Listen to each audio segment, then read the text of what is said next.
Alors on fait le début de saison, il est plus que positif au vu des résultats, surtout quand on se rappelle de là où on vient, de là où en tout cas de là où on démarre, avec une décision au 1er juillet d'être relégué en Régional 1, la perte de pas mal de joueurs, notamment pratiquement toutes les recrues, à part Emmanuel François.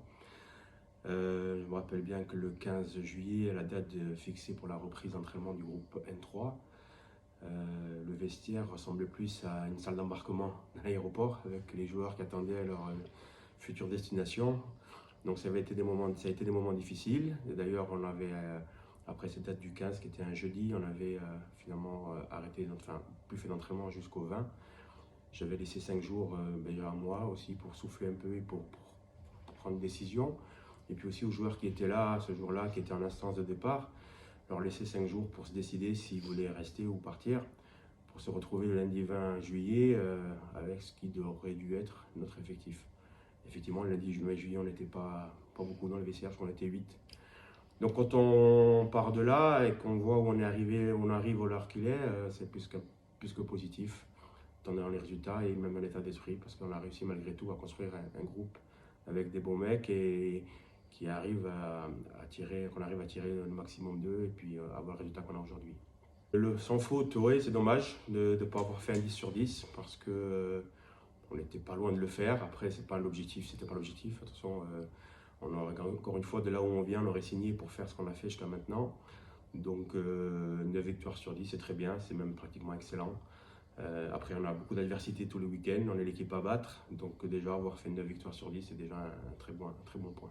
L'état d'esprit général, il est bon, même s'il y a des périodes qui sont un peu difficiles, notamment toutes ces périodes, les dates des différents passages devant les tribunaux qui pèsent malgré tout dans les têtes, parce qu'on est là aujourd'hui en R1 à cause d'une situation administrative qui perdure aujourd'hui. Il y a un redressement qui est là, donc les joueurs, quand les dates ou quand la presse relate ces faits-là, je crois qu'il y a eu un passage fin septembre, puis un dernièrement au mois de novembre. Il y a beaucoup de spéculation autour de ça, donc ça met des moments de doute, ça met des questionnements chez certains joueurs. Donc l'état d'esprit il est bon malgré tout, c'est pour ça que les 9 victoires sur 10, malgré le contexte, malgré l'adversité qu'on peut avoir sur le terrain, l'adversité qu'on peut avoir aussi en dehors du terrain, voire l'adversité qu'on peut avoir à l'intérieur du club, parce qu'il y a des choses qui sont quand même paradoxales, notamment la dernière conférence de presse de la SIC, il y a des choses, voilà, les joueurs ne peuvent pas comprendre certaines choses. Bon, moi, je suis ici depuis 9 ans aujourd'hui, donc je sais à qui j'ai affaire, mais les joueurs, des fois, ça peut les perturber. D'ailleurs, ça les a perturbés de savoir certaines choses ou voir certaines choses. Mais voilà, on est là aussi pour de rester focus sur nos objectifs, parce que la situation administrative, c'est une chose, le club il se fait le nécessaire pour s'en sortir, mais le club ne pourra pas s'en sortir si nous, on ne fait pas le nécessaire sur le terrain. Donc aujourd'hui, on doit rester focus sur nos objectifs et finir dans les 3 premières places pour mériter notre accession d'un point de vue sportif. Et puis après, l'aspect administratif, la direction fera le nécessaire. L'état physique, il est difficile, c'est dur. Ça a été dur la fin de première partie parce que, comme je l'ai relaté au début, de là où on part avec un effectif décimé à la reprise au 20 juillet, il a fallu construire un effectif avec la contrainte administrative. Les joueurs qui signent après le 15 juillet sont des mutés hors période, on peut en faire jouer que 2. Donc ça a été vraiment difficile de construire une équipe dans la quantité qu'on n'a pas aujourd'hui. On a un effectif très restreint. Heureusement qu'on a pu compter sur 2-3 joueurs de la réserve, sur 2-3 U19 notamment au dernier match. Donc c'est souvent les mêmes qui ont joué, pour ne pas dire tout le temps, et il y a beaucoup de fatigue physique, mentale, parce que tous les week-ends, encore une fois, c'est comme un boxeur. Nous, tous les samedis, il faut se remettre sur le ring pour garder notre invisibilité et pour gagner des matchs, parce que quand on est au Tour FC, quand on est en R1 ou en N3, voire en N2, si on y arrive dans quelques années, on sera toujours l'équipe à battre, parce que les clubs ont une histoire. Donc il y a aussi l'aspect psychologique qui rentre en jeu. C'est vrai que mentalement aussi, ça tire, parce que tous les week-ends, il faut se remettre dans cette obligation de gagner. Voilà, comme je dis souvent à mes joueurs, on ne joue pas la montée, mais on est obligé de monter, et ça ferait que d'un point de vue mental, ça demande encore plus d'efforts. Le parcours de Coupe de France, il laisse peut-être un goût d'inachevé. Alors au-delà des 2 premiers matchs contre des R3, le bon match contre Blois, cette belle qualification méritée sur le terrain où les joueurs se sont mis au niveau de l'adversaire, voire même mieux, parce qu'on a gagné le match. C'est pas une déception en soi de perdre contre le leader de la N3 chez lui, La déception, c'est la physionomie du match où je pense qu'on aurait dû mener au score avant si on avait été plus appliqué. Et puis finalement, Vierzon, sur son temps fort, arrive à nous mettre en difficulté, notamment sur cette erreur individuelle sur le penalty. Je pense que le match aurait mérité d'aller au tir au but. Et puis avec Jules Godin dans les buts, on aurait pu espérer se qualifier. D'autant plus quand on voit le tirage et qu'on aurait pu recevoir l'équipe professionnelle comme le Havre.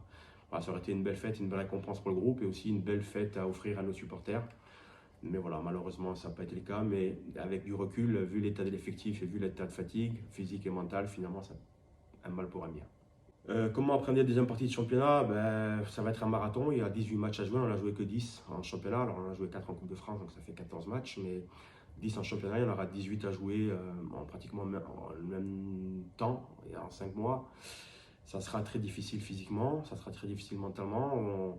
Et puis maintenant, les adversaires nous connaissent encore plus. Donc ça va être très difficile. C'est pour ça qu'il fallait bien finir par une bonne note après notre premier revers à Saint-Georges. Il fallait finir par une victoire contre Chartres à domicile. C'est chose faite. Ça permet de partir avec l'esprit plutôt tranquille en vacances et se reposer pour rattaquer ce mois de janvier qui sera particulier. C'est la première fois que je vois dans un calendrier une équipe qui se déplace 3 fois. Ça sera notre cas. On va se déplacer 3 fois en janvier contre des équipes difficiles à jouer chez elles. Donc voilà, l'adversité va commencer dès le début janvier. On sera dans le vif du sujet. Donc il va falloir garder cette fraîcheur mentale, cultiver notre état d'esprit qui est le nôtre, de rien lâcher, d'aller s'arracher, gagner des matchs malgré les difficultés physiques, mentales ou les suspensions ou les blessures. Donc il va falloir bien récupérer déjà là pendant les vacances et bien se préparer à la rentrée pour pouvoir attaquer la nouvelle partie de saison tambour battant pour assumer nos objectifs qui sont les nôtres. Penses-tu recruter Oui, dans l'idéal, ça serait oui, parce que je viens de dire que l'effectif est très restreint et qu'il y a beaucoup de fatigue. Malheureusement, la situation administrative fait que les joueurs qu'on recrutera, ça sera des muteurs période. Donc finalement, on ne s'enrichit pas plus que ça, parce qu'il n'y en a que 2 qui peuvent jouer, il y en a déjà 3 au club. Je dirais que déjà, il y a une première recrue officielle. C'est là, moi je vais l'annoncer, mais c'est Jamel Mayad, parce que finalement il a joué que 2 matchs après sa suspension et puis il s'est blessé après sa suspension il s'est blessé. Donc aujourd'hui on va le considérer comme une recrue pour le début janvier. Il va amener ce qu'on attendait de lui qu'il n'a pas pu faire en première partie à cause de sa blessure et de sa suspension. Donc ça sera une recrue offensive et puis effectivement on va essayer d'enrichir l'effectif en quantité avec au moins 1 ou 2 joueurs en plus pour amener et de la fraîcheur mentale et de la fraîcheur physique et pour qu'il puisse y avoir sur le marathon de deuxième partie un turnover parce qu'il va falloir aller au bout et le bout c'est quand même début juin, ça va être long. Donc on va essayer de faire en sorte de s'enrichir en quantité en tout cas.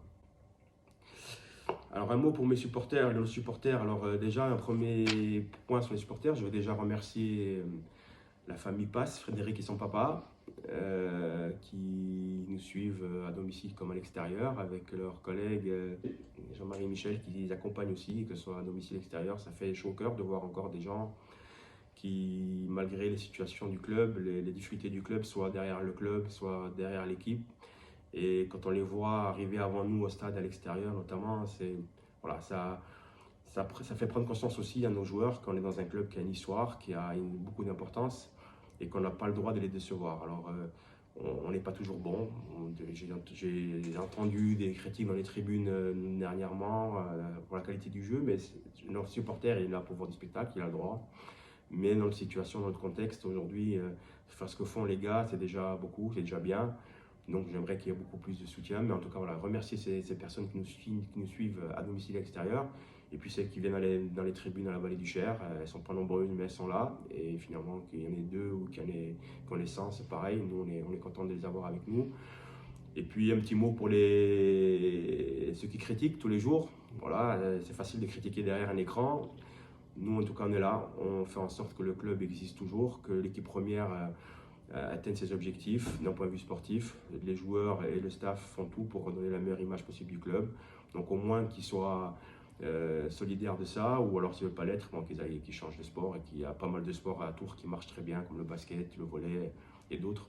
Voilà, en tout cas, nous, on va toujours se battre et faire en sorte que l'image du club soit la plus positive possible sur le terrain en tout cas. Que ce soit avec 100 supporters ou avec 2 supporters. Mais en tout cas, merci pour ceux qui nous soutiennent. que ce soit le terrain ou à travers les réseaux. Et on va toujours tout donner pour ne pas les décevoir et pour faire en sorte que le Tour FC retrouve un meilleur niveau que ce qu'il a aujourd'hui. Dernier mot, comme c'est la fin de saison, je vais souhaiter de bonnes fêtes à tout le monde, aux supporters, à ceux qui nous critiquent aussi, parce qu'ils méritent de passer de bonnes fêtes aussi. De bonnes fêtes, surtout la santé, faire attention aujourd'hui avec ce Covid encore qui est toujours là au milieu des pieds, je dirais. Donc faire attention, prendre soin de soi, prendre soin de ses proches. Et on a passé les meilleures fêtes possibles pour pouvoir attaquer cette nouvelle année 2022 qui, j'espère, sera meilleure que ces 2 dernières saisons qu'on vient de passer, que ce soit d'un point de vue sportif ou d'un point de vue sanitaire, qu'on puisse retrouver une vie normale et que le Tour FC puisse retrouver le niveau qu'il mérite. Donc voilà, bonne fête à tous, prenez soin de vous, de vos proches et à bientôt.